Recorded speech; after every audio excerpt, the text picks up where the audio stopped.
Anthony Slater back with Erik Horne, continuing our Thunder Player a Day series.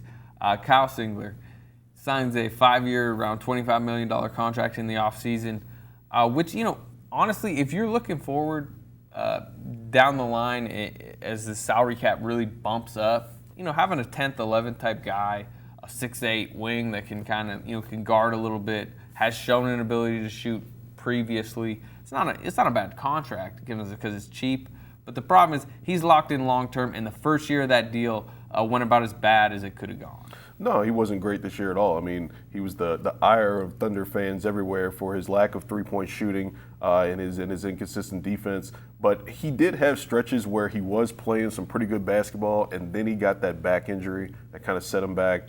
But he's a good guy to have around to in the regular season in particular, to give guys like Kevin Durant a blow, to provide a little bit more perimeter length and defense. And, I mean, it kind of stinks that he's on such a long deal, but at the same time, I think that he has the ability to bounce back next season. Look, I mean, to me, it's all about his three-point shooting, because I think he's shown an ability to defend at a decent level. Mm-hmm. I mean, just because he tries out there and he's 6'8". I mean, I don't think people realize how big he is. When you see him in person, it's like, I mean, he's a legit 6'8" and athletic.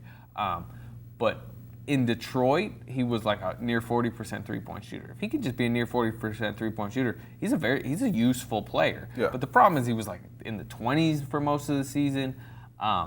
Just severe shooting struggles that he just couldn't seem to bust out of, back injury or not, like at any point. Mm-hmm. He just couldn't seem to really bust out of that.